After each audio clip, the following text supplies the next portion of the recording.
Hello, League. Here for the Week 12 performance reviews. This is the last performance review before we'll know who wins in Week 13 and has playoff spots wrapped up. Keep in mind, those of you who do not make the playoffs, we will likely continue to do the draft order based off who wins the constellation bracket. So continue to set your lineups for the remainder of the season so you can get a good draft pick next year. Without further ado, here we go with the reviews. To start, we have my team versus Shane. I got beat pretty bad. It was 136 to 113. My team, once again, failed to have guys score touchdowns for the most part. So I'm really hoping they change that this week because I really need to win. My team had Stafford with 16. I had Spencer Ware with 11, Jordy Nelson with 13, Golden Tate with 10. Michael Thomas was the only player on my team who did great. He had 27, 11 points out of Devontae Booker as well. Did have Deshaun Jackson on the bench with 20 points. Derrick Henry was on the bench too with 12 points. There wasn't a chance of me playing him. Could have got a few more points playing Deshaun Jackson, but wouldn't have given me the win. Looking at Shane's team, he had Alex Smith with 15. His two monster running backs, David Johnson with 26, Le'Veon Bell 22. Had 14 out of Moncrief and 15 out of Eifert, 11 out of the Packers defense, and 12 out of the kicker, Prater. Had 14 points out of Tavon Austin on the bench. He's got two great running backs. The rest of his team is a little weak. So Shane's not going to be in the playoffs this year. Next up, we have Ray versus Phillip. Ray got the win here. Very close. Won 111.3 to 110.1, so won by 1.2 points. So obviously for Ray, doesn't make a big difference. He spent long been out of playoffs as he's probably having one of the toughest years as far as playing top scorers every week. Phillip really needs to win. He's got a playoff spot wrapped up, but he's obviously battling to get that first round bye as the top two teams will get a bye in the first round of the playoffs. Looking at Ray's team, he had Tom Brady with 19. I'm just going to go ahead and skip to he had Drew Brees on the bench with 33, so could have got the win by a lot more.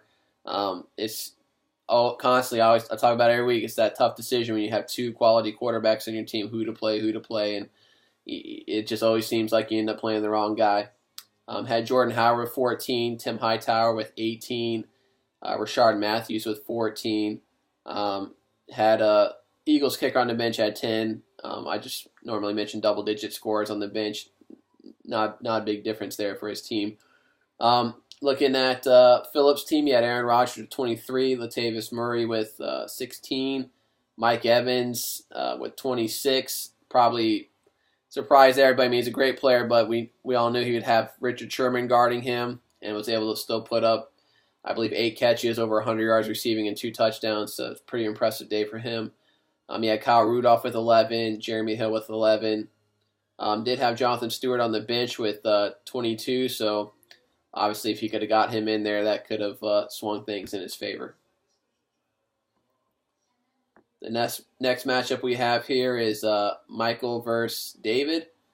Michael was able to get the win here, 131 to 121. This was kind of a big game for David, as getting the loss there may prevent his chances of making the playoffs. I'm pretty sure no matter what happens this week, I don't think he'll be able to get in. Looking at Michael's team, I didn't realize he played Kaepernick, but had it. Obviously, that was a huge play this week. Kaepernick put up 33 points. Ezekiel Elliott with 25 on Thanksgiving. Go Cowboys, 10-game win streak. Had LaShawn McCoy with 28. Jameson Crowder with 13. Did have 0 out of Eric Ebron. Did have 14 on the bench out of Kenny Britt and 15 on the bench out of Kenny Stills. Michael is also locked up a playoff spot. I don't know how the top four guys are in the standings or anything at the moment, but I think they're all pretty close, so they're all battling for that home field advantage.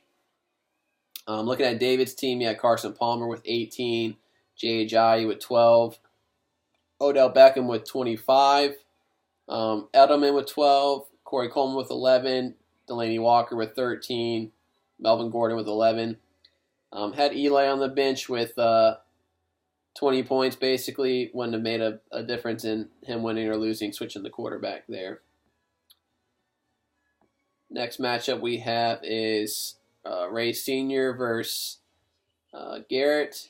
These are also, both of these guys also have playoff spots sealed up. So they are battling to, get the higher seed, maybe get the home field advantage. Looking at Ray Sr.'s team, he has Ben Roethlisberger with 21, Devontae Booker 21, Emmanuel Sanders with 26, Jordan Reed with 27. Did play Antonio Gates, who got him 0, but obviously didn't hurt his chances of winning there. He did win 132-95. Had Willie Snead on the bench with 12, Isaiah Crowell on the bench with 10, Tyrell Williams on the bench with 17, Jameis Winston on the bench with 16. So huge performances out of most of his team for the week. Looking at Garrett's team, he had Cam Newton with 20, Gurley with 11, DeMarco Murray with 11, Travis Kelce with 14. The New England kicker got him 10. Had Derek Carr on the bench with 17, so he played the right quarterback there. Had Mohamed Sanu with 11. Had Marquise Lee with 12. Obviously wouldn't have made a difference, if he would have thrown any of those guys in there.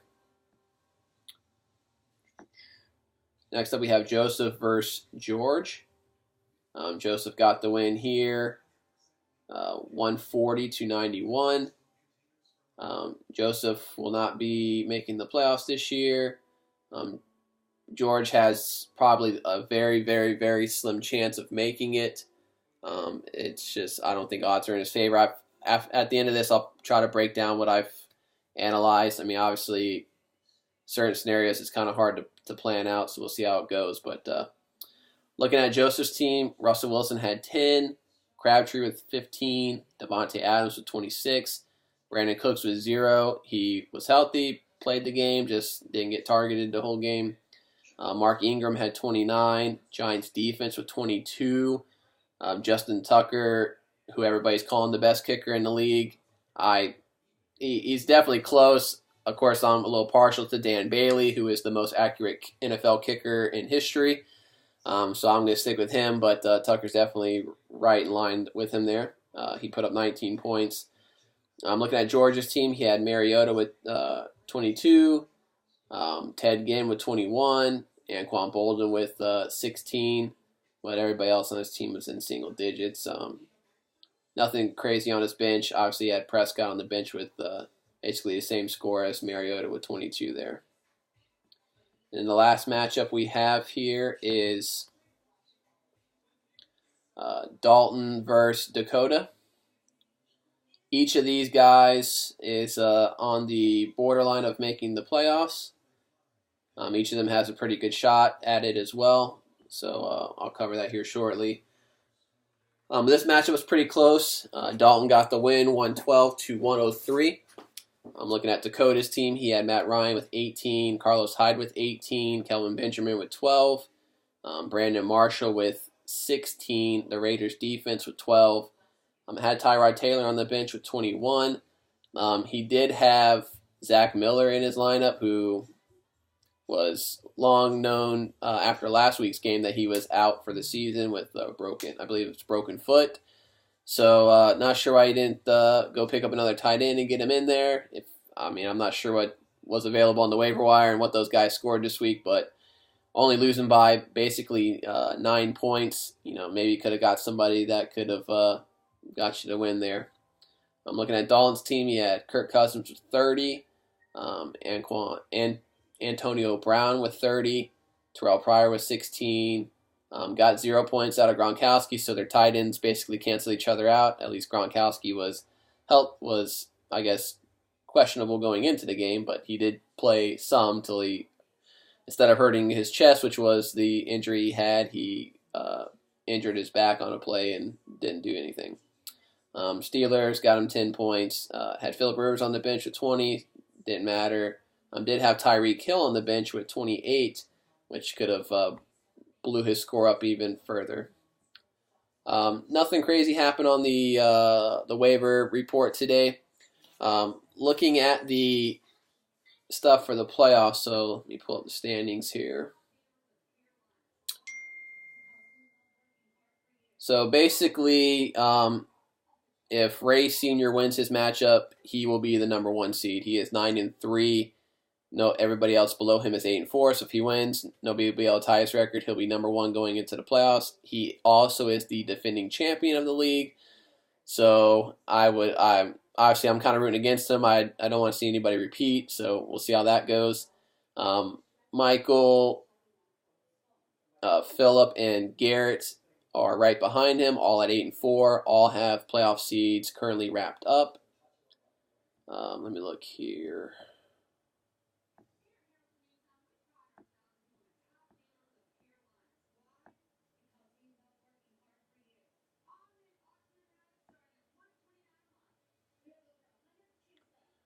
Looks like Ray Sr. be matched up with Shane. So even though Shane's record's not that great, his team is okay. So not the easiest matchup there to seal up the number 1 seed. Michael plays George. So Michael, in my opinion, Michael should be able to win that matchup. Garrett plays Ray. Even though Ray's record is pretty bad, Ray's team is still pretty good, and he still does put up points. He just been very unlucky, so not the easiest matchup there. And then it looks like Philip plays David, who is also a pretty tough matchup there as well. So those are the guys battling to, try to get the top 2 spots to get the bye, or obviously you want to be 3 or 4, get maybe a little easier road to trying to get to the championship. As far as the last 2 playoff seeds, the 5 and the 6 seed, it is, the way it looks now, it is out of Dakota, Dalton, myself, David, and George.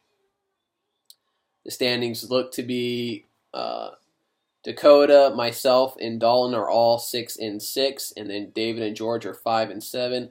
Dakota and myself play each other this week, so essentially the winner of that matchup is getting into the playoffs.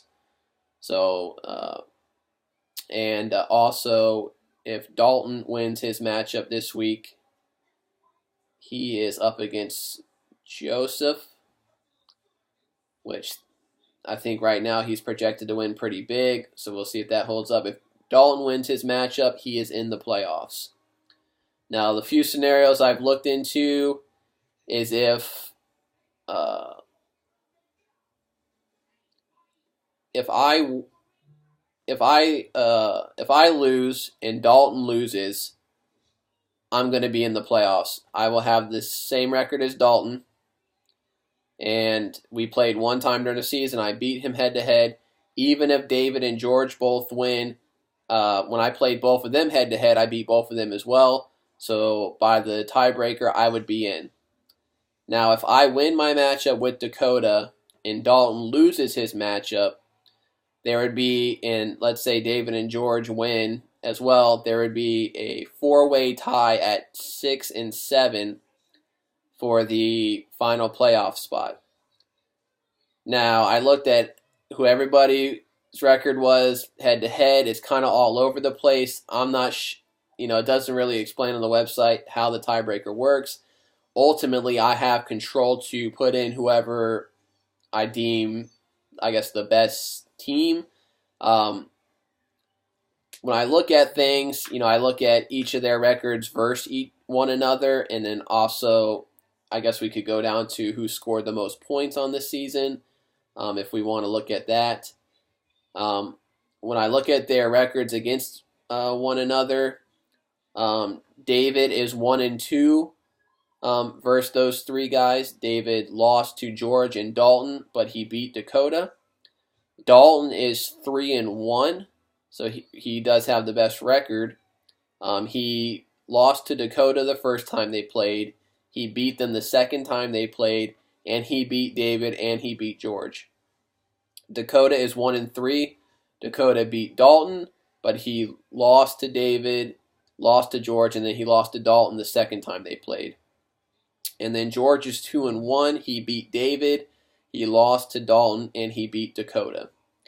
So I'm curious to, if it does play out that way, how ESPN, picks who would be in. We'll see. Obviously, we could bring it to a league vote if we feel differently with what the decision is they make. In my opinion, if I win and there is that big tie there between the four of them, I would lean Dalton because he's 3-1 against the group there, so he does have the, if you're looking at head to head, he has the highest win percentage.